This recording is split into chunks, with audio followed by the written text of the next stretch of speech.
nga makawali ko og panahon sa kahaponon. So noong din kahaponon may igsoon, no? Ania ko dinhi para pagpaambit sa pulong sa atong buhi nga Dios. O ingon nga libre na ko kini nga nadawat, no, libre usab na ko kini nga ipaambit nga na kaninyo. So o dili ko mo ana kaninyo para pagpangayo og bisan unsa o magsamok kaninyo Hinoon, no? Kini kabanda siguro basin og nakasamok gid ni kaninyo tungod kay aduna siguro mo magipaminaw or focus mo sa inyong trabaho. Pantuguti lang po niyo mga igsoon, no? Nga makapambit, makapabot yung mensahe sa atong buhay nga Diyos nga na kaninyo na nagkipangigugma sa Diyos. No, ang katuyuan ni sa Ginoo nga mapaabot nga na kini kanatong tanan, kini iyang mensahe aron makabalo kita nga kung unsa kadako ang paghigugma sa Dios o unsa ka maayo siya sa atong kinabuhi o unsa yang tinguha o unsa yang pangandoy alang kanato. Og mao kini nga mensahe, no, gitawag kini dugay na nga panahon og mensahe sa maayong balita. Pero siguro kung tanaw na to ang atong kaugalingon usahay kining mensahe sa Ginoo, dili makaingon, dili maka ingon ta nga maayo alang kanato. Kay nga naman usahay ang pulong sa Ginoo, orekon kita, padlongon ta, og tambagan ta, og gihan ta sa dapat atong pagabuhaton. Ngano, aron kini nga pulong sa Ginoo, aron kini siya mamahimo nga mamaayo sa atong kinabuhi. Kay nasayod kay kita na dinhi sa pulong sa Ginoo, no, aduna anaa dinhi tanan gisulat ang atong gibuhat, ang nahitabo kaniadto, og nahitabo karon, og ang nahitabo sa umaabot. So kining tanan gisulat na dinhi sa Biblia, mo nga sama sa nahitabo sa Israel, no? Kini nga panghitabo sa Israel kung nagbasa kita sa Biblia, nakabalo kita sa pulong sa Ginoo, dili ta makaingon nga katingalahan ni nga nahitabo ngayon ani Hinoon. Kung magbasa ta sa pulong sa Ginoo, makaingon ta nga kini nga hitabo karon usa kini kakatumanan sa palit dinhi sa Biblia nga gisgutan mahitungod sa Israel. So kaya naman ang kining Biblia wala kay nasulat dinhi, sumala pa dinhi nga dili matuman. So ang tanan na sulat dinhi matuman gayud.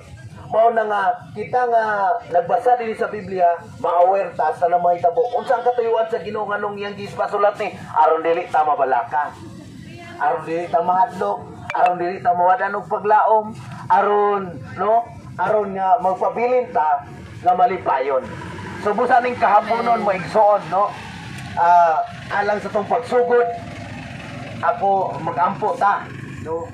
Kay kini mensahe man sa Dios, dili man ni na akong mensahe mo na nga moduol ta sa tag-iya nini aron nga ang tag-iya o ang Dios nga nagsulat nini nga nagsulti niini, no, magables tong salabutan ug aron atong masabtan ug atong maangkon ang kaayuhan, ang maayo nining iyang mensahe nga karon atong patalinghugan. So magampo ta dalay og balaan namong Amahan Dios sa langit ug sa yuta, sa pangalan ni Jesus nagapaubos ang nagaduol kami sa anak kanimo ning orasa o God. O ako nagatuaw kanimo o Dios kay ka mag-bless sa matag usangan ni adinhi karon. Uban sa mga nabalip, sa mga tag-iya, sa mga driver, Lord, o sa mga tindera, o sa tanan nga niya dinhi o Dios, mag-aaplikas mo sa labutan o magapaabot ka Ginoo sa maayo nini imong mensahe o God. Nani sa matag usa o Dios. Salamat Lord sa presensya sa balang espiritu Ginoo. Lord, nga nagapamuhat din nga dapit o God. In Jesus name we pray. Amen and amen. So, maigsoon, no, kung ano na kay Biblia, aplihan na to itong Biblia diya sa Jeremiah chapter 7 verse 23. Sayon pa rin ang gingon mo kini ang gingon sa Ginoo, apan kining butanga akong gisugo kanila nga nagaingon tumana ang akong tingog ug ako mahimo nga inyong Dios ug kamo ug mahimo nga ako ug kamo mahimo nga akong katawhan ug paglakaw kamo diha sa tanan mga dalan nga akong gisugo kaninyo aron kini mahimong maayo nga na kaninyo. Sumo kini ang gisulti sa Dios, no? Nga ngadto kang pinaagi kang Jeremias o Jeremiah. So kini si Jeremiah nga nagsulat ani, usa kini siya ka alagad sa Ginoo nga sa iya nga panahon, no? Siya gipadaygan sa Dios sa gusto sa Dios nga isulti o gusto sa Dios nga buhaton niya ngadto sa Israel, no, sa iyang mga katawhan. O kani nga panahon, ningon siya, no? Apan kining butanga akong gisugo kanila. So, pwede ta makaingon nga, pas na di ini. Kay kining mga butanga, gisugo niya ngadto kanila. Siguro, no, pwede ta makaingon nga, kaahuman na ni. Mo ni ang gisugo, yang gisulti, ngadto sa mga Israelita. Israel siya, nga nagaingon, tumana ang akong tingog. No? So, kini siya, pwede ta makaingon nga, pwede ni karon di ay sa akuha. No? Nga kining ingon ang Ginoo, tumana ang akong tingog, tumana ang akong tulong, tumana ang akong gisulti. So yun pa din o ako mahimo nga inyong Dios, usa pa di ay, no? Yun pa din usa pa mahimo nga ang Dios, siya Dios ana nga tao. Yun pa din o kamo mahimo nga akong katawan. So usa pod mahimo nga ang tao mahimong iya sa Dios, no?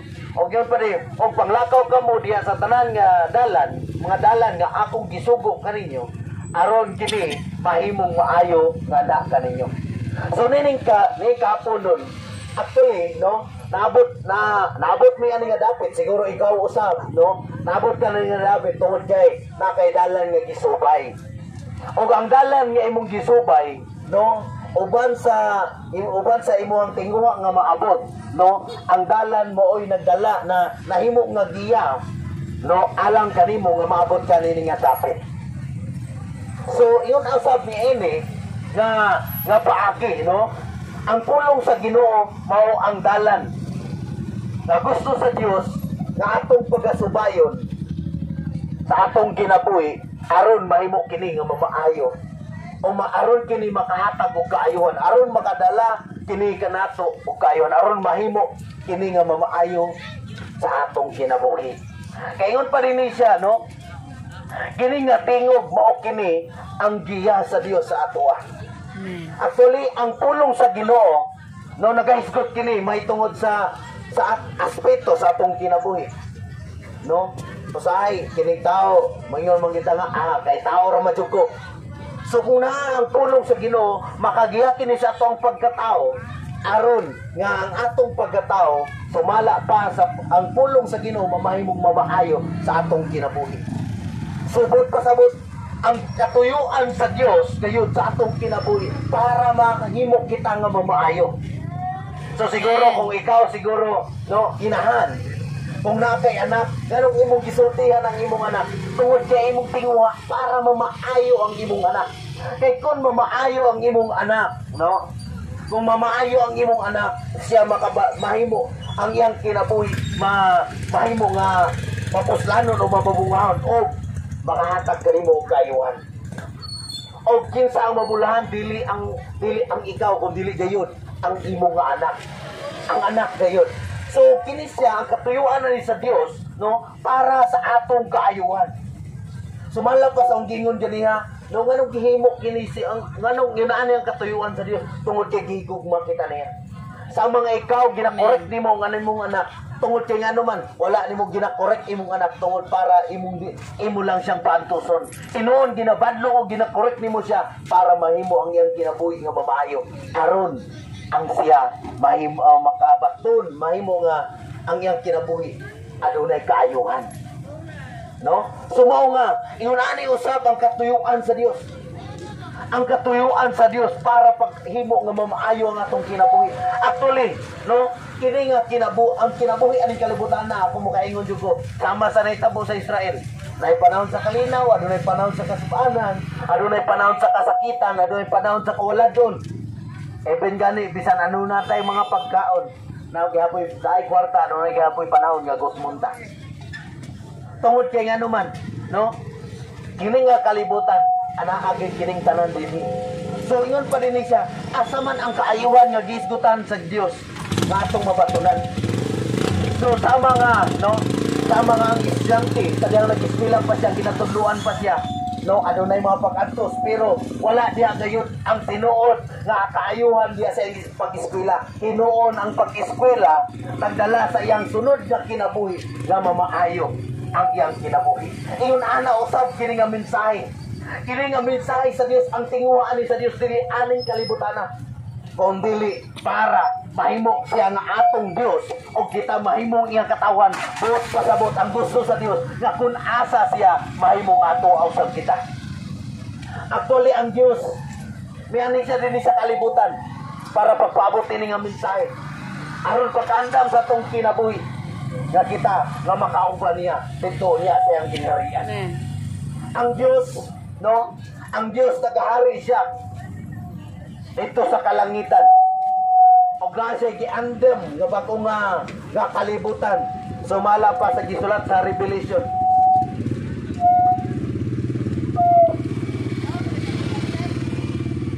Og kini nga dapit mao kini ang butangan sa mga tao. No? Nga nagsunod sa iyang tingog, nagsubay sa dalan nga gusto sa Ginoo. Sumala sa iyang maminsay. O kining nga dapit mo kini gitawag diri og manahimo kining mamaayo alang kanatong tanan. Og mo kini ang tinguha og pangandoy sa Dios. Kay ngano man miani si Ginoong Hesus dining kalibutana dili para paglaglag sa tanang nakasala, dili paglaglag sa tanang mga tao, no, nga nasubay sa dalan nga gilaktan ni Adan, nga mao ang pagpakasala. Si Adan ning disobey sa Dios, si Adan misupak sa Dios, og nahimo siya nga tungod sa iyang makasalanan nga asasala nga iyang nahimo. Mo nagingon nga ang bayad sa usa ka sala, ang sala nga gisgutan diha dili lang ang imo kundi ang sala nga nahimo ni Adan, nga mao ang pagsupa sa giingon sa Ginoo sa dili pagkaon sa bunga sa kahoy nga naghatag og kahibalo unsay maayo ug unsay daotan. Og tungod ato nga sala halos kitang tanan nagasubay sa atong nga dalan. O kini karon nga mensahe gusto sa Ginoo nga ang atong ang dalan nga atong ginalaktan kun paingon sama sa gibuhat ni Adan nga paingon sa pagkahimulag sa Dios. Gusto sa Dios nga ibalik ta sa tama nga dalan, sa dalan nga musangpot sa kinabuhi nga walay katapusan. Adalan nga musangko sa kaayuhan. Og mo kini ang tinguha sa Dios nga ang iyang makatawan gusto niya nga manumbalik kadto kaniya. Gusto niya nga mubalik kadto kaniya. Gusto sa Dios ang katawan mubalik kadto sa Dios. Mubalik sa kung sa ang sinugdanan sa tao. Ug mao kini ang hinungdan nga may ani si Ginoong Hesus aron kitang tanan ipasikuli niya. Siya ang nagaanto sa sala nga nahimo ni Adan nga napanunod dato mga kaigsonan. O giha kining gibayran para kita makabaton sa kaluwasan, makaangkon og kinabuhi nga walay katapusan, aron kita makaadto sa dapit sa gingharian nga yang giandam sumala pa sa iyang mga pulong. O kini siya nga mensahe mao gay kini ang katuyuan sa Dios, mao gay kini ang pangandoy sa Dios. O ang pangutana ni ini mga kaigsuonan, kini nahitabo tungod kay desisyon sa Dios nga kita maluwas, kita makabaton ani nga kinabuhi. Karon mga igsoon, pangandoy mo ba usab kini? Tinguha mo ba usab kini? Apa na pumingon kanimo? Pamalandungan, grabe na ang pag-antos sa Ginoong Hesus dito sa krus. Sobra-sobra ang kasakitan ngayang ginayaguman sa katuyuan para kita makabatong sa kaluwasan. Tungod sa iyang pagigugma ka na. Dagantag na dungog ng mga tao na gayon. Karoon ang adlaw sa kaluwasan. Karoon ang panahon nga musunod kita. Paminaw na to ang pulong sa Dios. Ug musunod kita sa dalan nga gipasubay sa Dios kanato. Mao ang pagtuo sa iyang anak. Mao ang pagbasa sa iyong mensahe, mao ang pag-ampo ngadto kaniya, mao ang pag-alagad ngadto kaniya, mao ang pagbiya sa sala, mao ang pagpatinguha gayud sa Dios. Sa mga kaigsunan, nini karon nga kahaponon, gusto ang Dios na makabaton kita ug mamahimo ang maayo sa atong kinabuhi. Pinagi siyang mga mensahe. Busa karon ang panahon na kita magdesisyon. Kaya nga naman, wala kita nasayod sa ugma. Siguro, dagan kitag mga plano karon, pero wala ta nakabalo unsa ang may tabo ugma. Wala ta makabalo unsa may tabo niya. Aban, susihan ko ikaw. Ang una na to nga siguro, bao kung unsa nga itong desisyon karon o unsa nga itong piliyon karon. O karon mo igsoon. Kung gusto ka mahimong mamaayo ang pulong sa Dios sa imong kinabuhi, maangko nimo ang maayo nini sa nga mensahe. Dawata si Kristo ug sundahang dalan sa Kristo. Ay ang gusto nga palaktan nimo. Kaya ang kabuton sa Ginoo pag-iyakan nato para kita makaadto sa kingharian niya. Usa may igsoon mao kadto ang mensahe sa atong buhi nga Dios. So kung ikaw karon diha sa imong naimutangan, nakakadungog ka ni mensahe ug imo kining gihatagan og pagtagad, iduko imong ulo or kaha no sa kinasing-kasing tungol karon sa Dios. Kung gusto ka nga mahimo nimo siya nga imong Dios ug mahimo ka nga iya nga katawan o iya sakop niya karon itugyan imong kinabuhi ngadto kaniya ug himuha siya nga imong Dios o personal nimong manluluwas sa imong kinabuhi. So magampo ta langit nun og balaan nga Dios. Pagkadako gayud sa imong gugma kanako. Yes. O sa apo ka makasasala o mayadi ka para pagtubos ka nako. Karon Ginoo, nining orasa sa kahaponon, pasayloa ako sa kana kung makasalanan o kalabasan.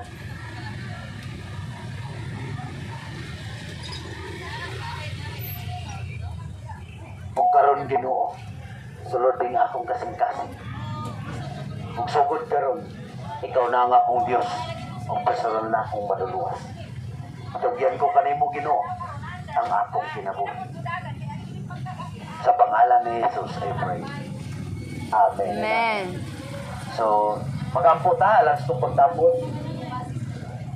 Kanimo amahan, dalaygon ka o God, na nagpanggaw, nagmahal ka namo. Salamat sa mong mensahe, na orasa Ginoo, na dungog sa matag usa. And I pray and I believe, Lord God, na sumala sa iyong pulong, ang tanan, O God, na nagadawat kanimo, ikaw o Diyos, mahimungay lang Diyos, o sila mahimungay mong katawan. And I pray, Lord, in the mighty name of Jesus, magapanalangin ka, sulat ko sa magakupot ka, magatipig ka, O Diyos. Ang matag ko sa Ginoo nga niya karon, na nagapatalingog sa iyong pulong, o dagtagad niini, Lord, sa imo niya nga pagbalik, magkauban kami Ginoo sa imong gingharian. I pray and I declare Ginoo, na dili lang sila Ginoo God, karon nga makadungog Ginoon Lord, magatinguha sila sa pagbasa sa imong pulong o magatuman sa imong kabuoton. Dalaygon ka Ginoo, ipasidunggan, ipasalamatan ka o God. Kanimo ang dungog himaya sa pangalan ni Jesus. Amen. Amen and amen. So daghang salamat mga kaigsunan no sa inyong pagpamahal.